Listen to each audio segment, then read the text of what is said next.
Hi everyone, welcome to the first episode of the reading list by Unacademy. So my name is अनुज गर्ग और मैं Unacademy पे history का एक educator. दोस्तों, reading एक ऐसी हैबिट होती है जो सभी एस्पिरेंट्स की लाइफ में एक बहुत ही क्रूशियल रोल प्ले करती है। लेकिन कोर्स बुक के अलावा भी कुछ ऐसी इंपॉर्टेंट बुक्स होती हैं, यदि आपको उन बुक्स की नॉलेज है तो आप एग्जाम में काफी अच्छा परफॉर्म कर सकते हैं, वो आपको एग्जाम में बहुत हेल्प कर सकते हैं। आज हम ऐसी ही एक इंटरेस्टिंग बुक के बारे में बात करेंगे जिसका नाम द आर्गुमेंटेटिव इंडियन है। द आर्गुमेंटेटिव इंडियन किताब को भारत के प्रख्यात अर्थशास्त्री नोबेल पुरस्कार से जो सम्मानित हुए प्रोफेसर अमर्त्य सेन के द्वारा लिखा गया है और इस बुक को 2 जून 2005 में यूनाइटेड किंगडम में प्रकाशित किया गया था। आइए इस बुक के बारे में गहराई से जानने से पहले इसका एक इंट्रोडक्शन देख लेते हैं। हजारों सालों से चली आ रही एक प्राचीन संस्कृति से संबंध रखने वाले हम भारतीयों का आधुनिक दुनिया में क्या अस्तित्व है। पश्चिमी सभ्यताओं ने हमेशा से भारत और उसकी विविधताओं को बहुत ही सीमित दृष्टिकोण से देखा है। ये नजरिया यूरोपियन और कॉलोनियल विचारधाराओं से प्रभावित रहा है, लेकिन अलग अलग सभ्यताओं, धर्मों और विचारधाराओं से विकसित इस आधुनिक भारत की नींव अनेकता में एकता वाली धारणा पर रखी गई है। अपनी किताब the argumentative Indian writings on Indian culture, history and identity में नोबेल पुरस्कार सम्मानित अर्थशास्त्री डॉक्टर अमर्त्य सेन भारत के कुछ ऐसे ही सांस्कृतिक और ऐतिहासिक पहलुओं का उल्लेखन करते हैं जो हमारी वाद संवाद वाली परंपराओं पर आधारित है। अशोका से लेकर अकबर, टैगोर, वेदों और जाति आंदोलनों जैसे विषयों का उदाहरण देते हुए डॉक्टर सेन कुछ ऐसी परिस्थितियों का विश्लेषण करते हैं जिनके कारण भारत में विभिन्न जनजाति, धर्म और विचारधाराओं को बढ़ावा मिला। इससे समझा जा सकता है कि डेमोक्रेसी की अवधारणा करने वाले पश्चिमी सभ्यताओं से कहीं पहले डेमोक्रेसी के सिद्धांत भारत में मौजूद थे।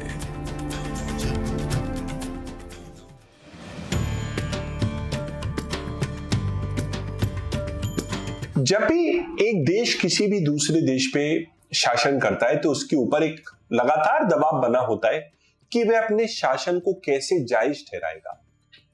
ब्रिटिश तो भारत के थे नहीं, वो तो यूरोपीय थे। तो ब्रिटिश के ऊपर लगातार यह दबाव था कि वो कैसे इंडियंस को इस बात के लिए कन्विंस करें कि British rule is a necessity for India. और ब्रिटिश ने इसको इतिहास लेखन के द्वारा करने का प्रयास किया और इस क्रम में उन्होंने भारत के इतिहास के साथ काफी खिलवाड़ किया और इंडिया की हिस्ट्री के बारे में कुछ ऐसी बातों को लिखा जो पूरी तरीके से असंगत हैं, अतर्क हैं, जिनका कोई भी लॉजिक ही नहीं है। ब्रिटिश हिस्ट्री की राइटिंग में लिखते हैं कि भारत हमेशा एक ठहरा हुआ समाज रहा था, भारत में बिल्कुल भी प्रोग्रेस नहीं थी, भारत हमेशा से एक अंधकार में डूबा हुआ देश रहा था और जितनी भी अच्छे काम भारत में हुए वो सभी ब्रिटिश की ही देन है।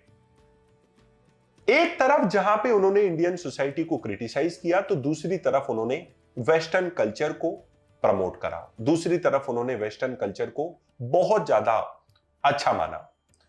जैसे कि ब्रिटिश एंशिएंट रोमन सिविलाइजेशन के बारे में, ग्रीस और यूनानी सभ्यता के बारे में बोलते हैं कि यूरोप में प्राचीन समय से ही लोकतंत्र के तत्व शामिल है, डेमोक्रेटिक ट्रेडिशन शामिल है, क्योंकि यूरोप में हमेशा से ही अधिकार वाद विवाद वाली परिकल्पना रही है और भारत में ऐसी कोई भी परिकल्पना प्राचीन इतिहास में देखने को नहीं मिलती, क्योंकि भारत में हमेशा लोग धर्म में अंधकार में डूबे रहे और भारत पे तानाशाही शासकों का, डेस्पोटिक रूलर्स का रूल रहा।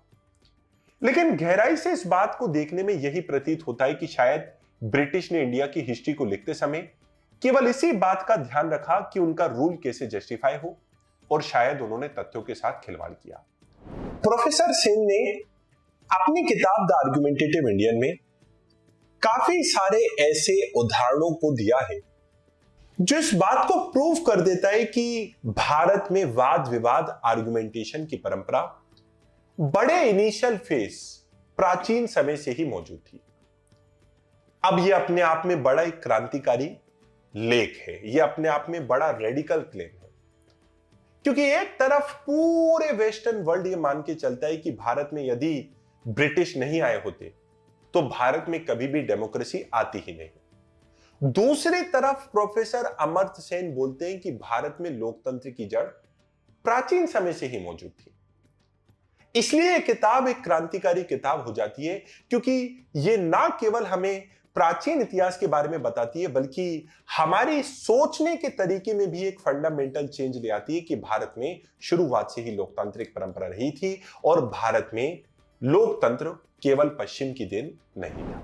द आर्गुमेंटेटिव इंडियंस किताब का एक अंश भारत की प्राचीन संस्कृति के बारे में चर्चा करते हुए कहता है कि जैनिज्म और बुद्धिज्म के आने से पहले भारत में धर्म के क्षेत्र में अनुष्ठान, यज्ञ और उसके साथ साथ सैक्रिफाइसेस की परंपरा मौजूद थी।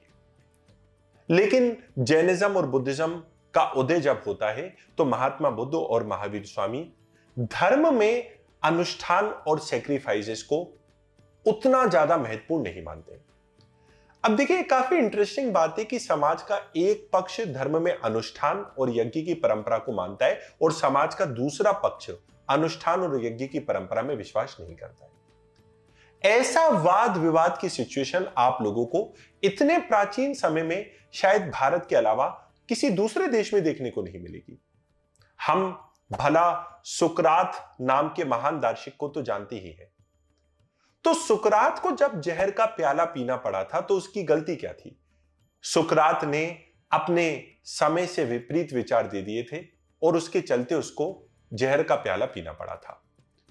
तो एक विश्व का ऐसा समय जहां पे विचारों के चलते किसी को जहर का प्याला पीना पड़ा और वहीं भारत में वाद विवाद की संस्कृति देखी जा रही है, विचारों को लेकर खुलापन देखा जा रहा है। इस क्लेम ने इस बात को सिद्ध कर दिया कि भारत में लोकतांत्रिक तत्व, डेमोक्रेसी के फैक्टर्स बड़े प्राचीन समय से ही मौजूद थे।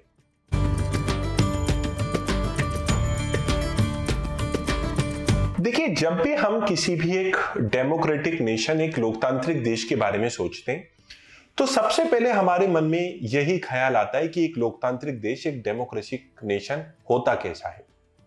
एक डेमोक्रेटिक नेशन की भला असली परिभाषा क्या होती है? तो हमारी समझ में एक डेमोक्रेटिक नेशन वो होता है जिसमें कास्ट के बैरियर ना हो, एक ऐसा देश होता है जिसमें रिलीजन का बैरियर ना हो, एक ऐसा देश होता है जिसमें जेंडर का बैरियर ना हो। और जब कास्ट, रिलीजन, जेंडर और कई सारी ऐसी चीजों के बैरियर नहीं होते, यदि रूल ऑफ लॉ की नजर में सभी लोग इक्वल होते हैं तो उसी को हम डेमोक्रेसी बोलते हैं। आखिरकार लोकतंत्र का मतलब तो समानता भी होता है, इक्वलिटी भी होता है। 8th 9th सेंचुरी में भारत में जन्म लेने वाले भक्ति सूफी आंदोलन ने भी जेंडर, कास्ट और रिलीजन के इन्हीं बैरियर्स को खत्म करा। आर्गुमेंटेटिव इंडियन किताब का एक अंश इन बैरियर्स के ध्वस्त होने को भी दर्शाता है। जैसे एक बहुत ही अच्छा उदाहरण है, जब 8th 9th सेंचुरी में भारत में भक्ति संत आते हैं तो उनके द्वारा एक दोहा कहा जाता है, एक रक्त से बने हैं को ब्राह्मण को शूद्र, कि भले वो ब्राह्मण हो या भले वो शूद्र हो, वो सब एक रक्त से बने हैं। तो भक्ति संतों के द्वारा यह दावा किया जाना कि सभी लोग इक्वल हैं, तो ये इक्वलिटी ही तो डेमोक्रेसी की असली परिभाषा है। इस किताब का एक अंश भक्ति सूफी आंदोलन को भी दर्शाता है और इस बात को सिद्ध कर देता है कि भारत में प्राचीन और मध्यकालीन समय से ही कास्ट, रिलीजन और उसके साथ साथ बाकी सारे बैरियर्स को खत्म करके एक डेमोक्रेसी की सोच को दर्शाया गया है। एक आर्गुमेंटेशन, एक वाद विवाद की स्थिति को दर्शाया गया है, जो कि डेमोक्रेसी की सबसे पहली शर्त है। अभी तक आप में से शायद कई सारे ऐसे भी लोग हो सकते हैं जो ये सोच सकते हैं कि आर्गुमेंटेशन, डेमोक्रेसी, ये आपस में कैसा कनेक्शन है। क्या आर्ग्यूमेंटेटिव होना ही, वाद विवाद करना ही एक लोकतांत्रिक परंपरा को दर्शाता है? तो देखिए, मध्यकालीन यूरोप का उदाहरण हमें देखना पड़ेगा। मिडिवल यूरोप में जब रोमन कैथोलिक चर्च का डोमिनेंस था, तब रोमन कैथोलिक चर्च की एक थ्योरी हुआ करती थी कि सूर्य पृथ्वी के चक्कर लगाता है, जबकि आज वैज्ञानिकों ने इस बात को सिद्ध कर दिया है कि पृथ्वी सूर्य के चक्कर लगाती है। और जब 15th सेंचुरी में यूरोप में वैज्ञानिक सोच का विकास हुआ, साइंटिफिक थिंकिंग का विकास हुआ, तब कई सारे वैज्ञानिकों ने रोमन कैथोलिक चर्च की इस थ्योरी पे प्रश्न चिन्ह उठाया कि सूर्य नहीं बल्कि पृथ्वी सूर्य पे चक्कर लगाती है। उन्होंने ऐसा कहा। उन्होंने रोमन कैथोलिक चर्च के सिद्धांत को ही सिरे से नकार दिया और इस बात को प्रूव कर दिया कि पृथ्वी सूर्य के चक्कर लगाती है। आप लोगों को जान के आश्चर्य होगा, रोमन कैथोलिक चर्च के द्वारा उन वैज्ञानिकों के सामने यह मांग रखी गई कि या तो वे अपने विचार वापस लें या मृत्यु दंड के लिए तैयार हो जाएं। और काफी सारे यूरोप के जो लोग थे, यूरोप वासी थे, वो चर्च के अगेंस्ट जाने के चलते उनकी मृत्यु भी होती है। तो वाद विवाद या एक विचार की जगह दूसरा विचार देना यह कोई छोटी बात नहीं होती है। एक तरफ जहां पे सुकरात को भी जहर का प्याला पीना पड़ा था, तो दूसरी तरफ विचारों पे अंकुश लगाने की परंपरा चर्च के द्वारा, रोमन कैथोलिक चर्च व्यवस्था के द्वारा यूरोप में देखने को मिलती है। और इसीलिए वाद विवाद की परंपरा एक महत्वपूर्ण बात हो जाती है, डेमोक्रेसी की एक फाउंडेशन के रूप में काम करती है। प्रोफेसर अमर्त्य सेन ने अपनी इस किताब में बार बार एक शब्द का प्रयोग करा है जिसका नाम है इंडियन हेटेरोडॉक्सी। अब हम लोग इसको इंडियन डाइवर्सिटी, भारत की विविधता से भी समझ सकते हैं। देखिए, जब भारत में नेशन बिल्डिंग का कॉन्सेप्ट चल रहा था, तो भारत का नेशन बिल्डिंग का कॉन्सेप्ट, भारत एक राष्ट्र के रूप में जब पैदा हो रहा था, तो भारत का राष्ट्र के रूप में पैदा होने का कॉन्सेप्ट वेस्ट से फंडामेंटली अलग था।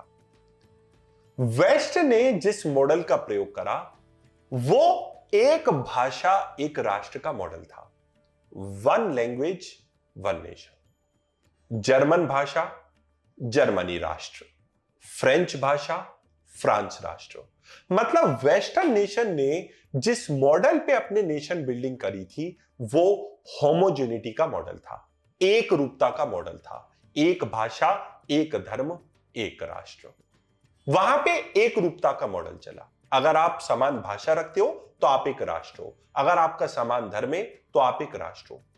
पश्चिम के हिसाब से कभी भी डाइवर्सिटी एक नेशन में पॉसिबल ही नहीं थी।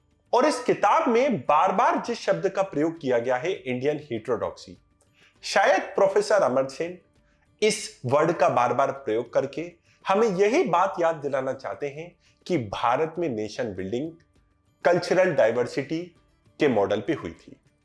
और यह भारत के इतिहास और भारत के पोस्ट इंडिपेंडेंस हिस्ट्री में भी देखने को मिलता है, स्वतंत्रता पश्चात के इतिहास में भी देखने को मिलता है। भला भारत में वन नेशन वन लैंग्वेज का कॉन्सेप्ट नहीं चला, भारत में एक राष्ट्र और अनेक भाषाओं का कॉन्सेप्ट रहा। जहां वेस्ट ने अपने नेशन बिल्डिंग को होमोजेनिटी के मॉडल पर करा, तो हमने अपने नेशन बिल्डिंग को डाइवर्सिटी के मॉडल पे करा। जहां पश्चिम ने एक भाषा एक राष्ट्र का प्रयोग करा, वही हमने अनेक भाषा एक राष्ट्र के मॉडल को स्वीकार करा। और मित्रों, प्रोफेसर अमर्त्य सेन की किताब द आर्गुमेंटेटिव इंडियन की वर्तमान युग में भी उतनी ही प्रासंगिकता हो जाती है। इसका कारण है कि आज वर्ल्ड के अलग अलग देश जहां पे धर्म और संप्रदाय को लेके आपस में उनमें तनाव बढ़ा रहता है, ये आज वर्ल्ड के लिए भी एक सीख है और वर्तमान भारत में भी उसकी उतनी ही प्रासंगिकता है। याद रखिए, हमारे नेशन का बिल्डिंग नेशन डाइवर्सिटी के मॉडल पे हुआ है। याद रखिए, हमारे देश का जो फाउंडेशन है वो कल्चरल डाइवर्सिटी के मॉडल पे हुआ है।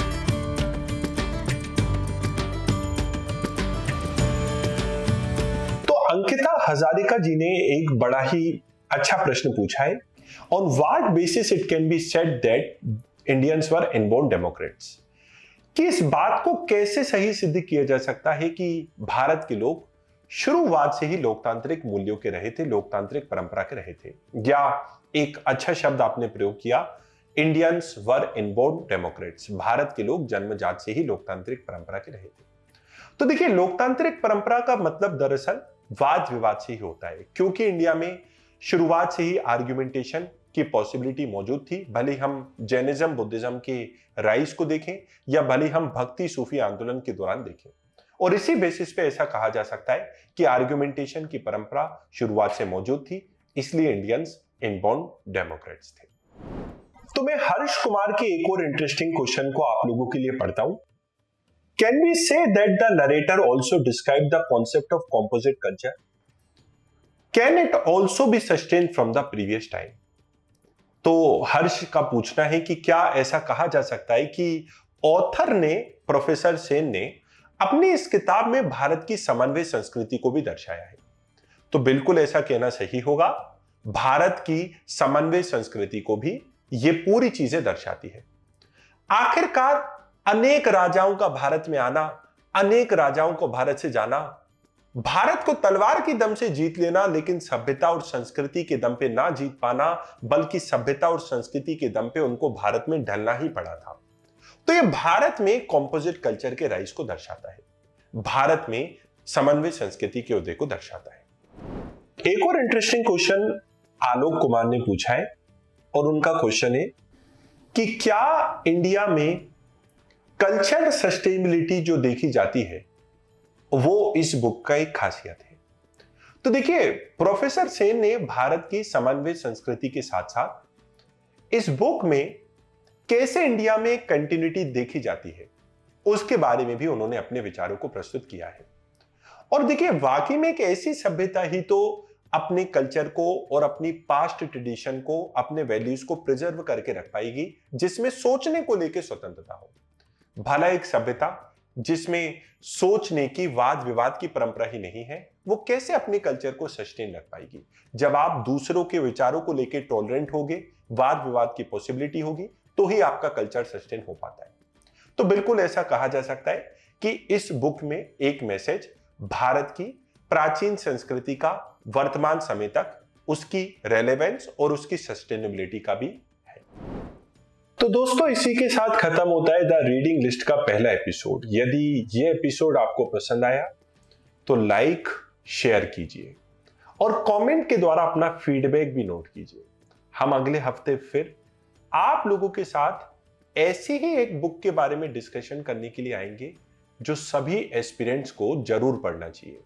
यदि आप भी किसी पर्टिकुलर किताब की समरी चाहते हैं तो आप कमेंट्स में उसको नोट कर सकते हैं। हम आपके साथ अगले हफ्ते फिर मिलेंगे। और फाइनली, यदि आप इसी तरह की बुक्स के साथ डिटेल्ड डिस्कशन प्राप्त करना चाहते हैं तो आप लोग अनअकैडमी लाइव प्लेटफॉर्म के साथ भी जुड़ सकते हैं, जहां पे हम ऐसे ही बुक रिव्यू सीरीज आप लोगों के लिए जल्द ही लाएंगे। आशा करता हूं कि आज का सेशन आपको पसंद आया होगा। Please do subscribe to the reading list channel to never miss an update.